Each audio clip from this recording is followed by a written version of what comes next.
Courage in the fight for voting rights. What does courage look like in the face of hatred? On March 7, 1965, about 600 ordinary Americans prepared to answer that question as they lined up to march for their constitutional right to vote. They knew the risks. Many had written wills the night before. Some left notes for loved ones, uncertain if they would return.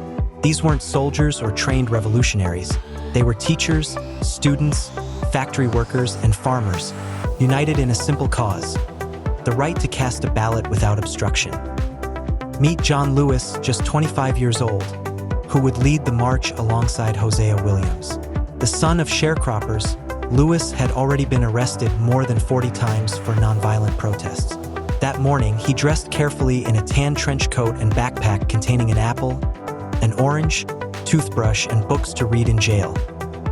Their plan was to march 54 miles from Selma to Montgomery to protest the killing of civil rights activist Jimmy Lee Jackson and the systematic denial of black voting rights. In Dallas County, where Selma is located, only 2% of eligible black voters were registered, despite making up over half the population. As the peaceful marchers crossed the Edmund Pettus Bridge, they were met by state troopers and local police armed with clubs, tear gas, and whips. What happened next shocked the nation. Without warning, the officers attacked. John Lewis suffered a fractured skull. 17 others were hospitalized. Dozens more were injured. A nation watched in horror as the violence was broadcast on television, interrupting a showing of the film Judgment at Nuremberg about Nazi atrocities. Within 48 hours, demonstrations in support of the Selma marchers erupted in over 80 cities. 8 days later, President Johnson addressed Congress, using the phrase "we shall overcome" and calling for voting rights legislation. 2 weeks later, under federal protection, the marchers successfully completed their journey to Montgomery, their numbers having swelled to over 25,000 people.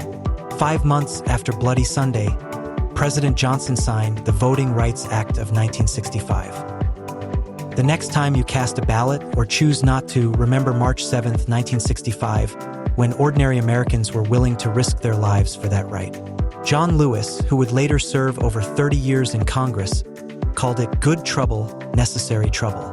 Sometimes, the most patriotic act is standing up against injustice, even when the path forward leads across a bridge into uncertainty.